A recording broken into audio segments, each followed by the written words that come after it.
নমস্কাৰ সকলোকে পুনৰবাৰ আপোন নিউজৰ অন্য এটা ভিডিঅ'লৈ স্বাগতম জনাইছো। আপোনালোক সকলোৰে কাৰণে আজিৰ দিনটোৰ প্ৰায় 4টাকৈ ভাল খবৰ ওলাই পৰিছে।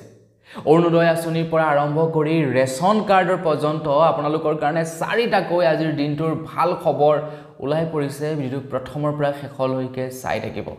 আৰু খবৰ কেইটা যদি চাই ভাল লাগে লাইক এটা কৰিবলৈ কিন্তু নাপাহৰিব। আৰু চেনেলটো যদি এতিয়ালৈকে সাবস্ক্ৰাইব কৰা নাই তেনে চেনেলটো সাবস্ক্ৰাইব কৰি ল'ব।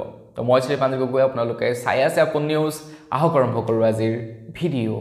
আগবাইছো আজিৰ প্ৰথমটো ভাল খবৰ ফালে। খবৰ ওলাই পৰিছে যে 2027 চনত আমাৰ ভাৰতবৰ্ষত প্ৰথমবাৰৰ বাবে বুলেট ট্ৰেইন চলিবলৈ গৈ আছে। এই কথা জনাইছে আমাৰ ভাৰতৰ ৰেল মন্ত্ৰালয়ৰ ফালৰ পৰা।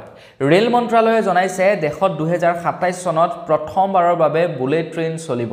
গুজৰাটৰ সুৰতৰ পৰা বালাছাৰলৈ চলিব 100 কিলোমিটাৰ বুলেট ট্ৰেইন। মানে 100 কিলোমিটাৰ দূৰত্বৰ মাজত বুলেট ট্ৰেইন চলিব 2027 চনৰ পৰা। আৰু লাহে লাহে সকলোতে চলিব, নচলা নহয়, কিন্তু প্ৰথম গুজৰাটৰ সুৰতৰ পৰা আৰম্ভ হ'ব বুলি জনাইছে। আৰু 2027 চনত বুলেট ট্ৰেইন আমি দেখিবলৈ পাম ভাৰতত। আমাৰ ভাৰতত অৱশ্যে নাই এতিয়া বুলেট ট্ৰেইন, ভাৰতৰ বাহিৰত আছে, কিন্তু আমাৰ ভাৰততো 2027 চনৰ পৰা আৰম্ভ হৈ যাব। আগবাইছো ইয়াৰ পাছৰ খবৰ ফালে। ইয়াৰ পাছৰ ভাল খবৰটো ওলাই পৰিছে ভোটাৰ কাৰ্ডৰ ওপৰত। আহি আছে 26ৰ বিধানসভা নিৰ্বাচন। অসমৰ মুখ্যমন্ত্ৰী ডক্টৰ হিমন্ত বিশ্ব শৰ্মাদেৱে জনাইছে যে আমাৰ অসমত বোলে এতিয়া পুলিং ষ্টেচন বৃদ্ধি কৰিব বুলি জনাইছে। আমাৰ অসমত এতিয়া প্ৰায় 1826টা ভোট কেন্দ্ৰ বৃদ্ধি কৰিব বুলি জনাইছে। ইয়াৰ ফলত আমাৰ কি লাভ হ'ব? বৰ্তমান সময়ত একোটা ভোট কেন্দ্ৰত প্ৰায় 1500 ভোটাৰে ভোটদান কৰে, যাৰ ফলত নেকি দীঘলীয়া লাইন পাতিব লগা হয়। দীঘলীয়া লাইন পাতি গৈ ভোট দিবগে লাগে, কাৰণ মানুহ ধেৰ থাকে, ভোট কেন্দ্ৰক বহু দূৰে দূৰে এটা থাকে, যাৰ কাৰণে নেকি কি কৰিছে এটা ভোট কেন্দ্ৰত কেৱল 1200 মানুহেহে ভোট দিব পাৰিব। 1200তকৈ ওপৰ হৈ যোৱা সকলক বেলেগ স্থানলৈ স্থানান্তৰিত কৰিব বুলি জনাইছে। নতুনকৈ কেইবাটাও ভোট কেন্দ্ৰ বৃদ্ধি কৰিব আমাৰ অসমত, যাৰ ফলত ভোট দিবলৈ যোৱা সকলৰ যাতে অসুবিধা নহয় তাৰ ওপৰত লক্ষ্য ৰাখি এই সিদ্ধান্ত লৈছে অসম চৰকাৰে। তো কেনে পাইছে বাৰু কমেণ্ট সেকশনত জনাবচোন। বহু মানুহে মানে কি কৰে, এই ভোট দিবলৈ যে লাইন পাতি থাকিব লাগে তাৰ কাৰণে ভোট দিবলৈ নাযায়। তো তেওঁলোকৰ ভোটটো যাতে আহে সেইকাৰণে এই নিয়মটো প্ৰযোজ্য কৰিছে। আগবাইছো ইয়াৰ পাছৰটো ভাল খবৰ ফালে। ইয়াৰ পাছৰ ভাল খবৰটো ওলাইছে ৰেচন কাৰ্ড হিতাধিকাৰীসকলৰ বাবে। তো আপোনালোকৰ বাৰু ৰেচন কাৰ্ড আছেনে নাই কমেণ্ট সেকশনত জনাব। যদি আপোনালোকৰ ৰেচন কাৰ্ড আছে তেন্তে আপোনালোকৰ কাৰণে ওলোৱা ভাল খবৰটো হৈছে এতিয়া অন্ন সেৱা সপ্তাহ 20 তাৰিখলৈকে বৃদ্ধি কৰি দিয়া হৈছে। আমাৰ অসমত এটা নতুনকৈ নিয়ম বনাইছিলে যে অন্ন সেৱা সপ্তাহ 10 তাৰিখলৈকে থাকিব, অৰ্থাৎ 1 তাৰিখৰ পৰা 10 তাৰিখলৈকে আপোনালোকে ৰেচন ল'ব পাৰিব।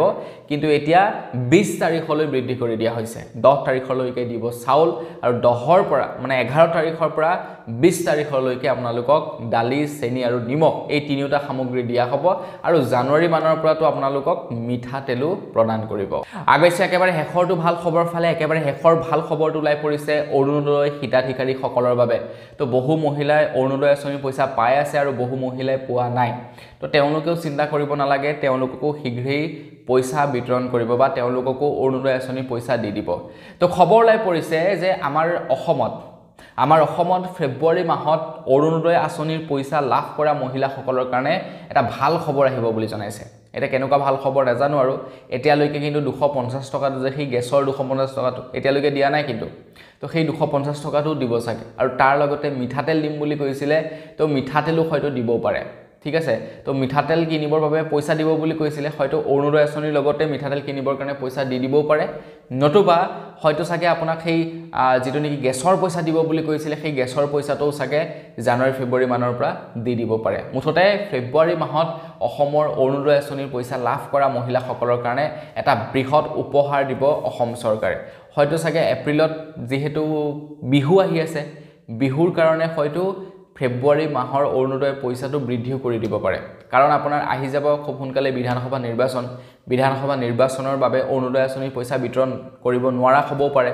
তো তাৰ কাৰণে হয়তো একেলগতে 2-3 মাহৰ পইচা দি দিবও পাৰে, নতুবা তাৰ কাৰণে হয়তো চাগে এপ্ৰিল যেহেতু আহি আছে এপ্ৰিলৰ কাৰণে হয়তো আগতীয়াকৈ বেছি টকা দি দিব পাৰে অৰুণোদয় আঁচনিৰ হিতাধিকাৰীসকলক এটা কি হয় নাজানো মুঠতে ফেব্ৰুৱাৰী মাহত ভাল খবৰ আহিব বুলি জনাইছে মোৰ বোধেৰে চাগে 2-3 মাহৰ পইচা একেলগতে দিব নহলে মিঠাতেল আৰু গেছৰ পইচাটো ফেব্ৰুৱাৰী মাহৰ পৰা দিয়াটো আৰম্ভ কৰিব আপোনাৰ মনেৰে কি কয় কোনটো হ'ব পাৰে কমেন্ট সেকশনত জনাব তো বন্ধু-বান্ধৱীসকল আজিৰ ভিডিঅ' জনাবলগীয়া খবৰ ইমান কেইটাই আছিল খবৰ কেইটা জানি আপোনালোকৰ কেনে লাগিলে কমেন্ট সেকশনত জনাব যদি ভাল লাগিলে লাইক এটা কৰি দিব চেনেলটো সাবস্ক্ৰাইব কৰা নাই সাবস্ক্ৰাইব কৰি ল'ব পুনৰ এটা ভিডিঅ' লগ পোৱাৰ হ'লে বিদায় মাগিছো ধন্যবাদ জয় অসম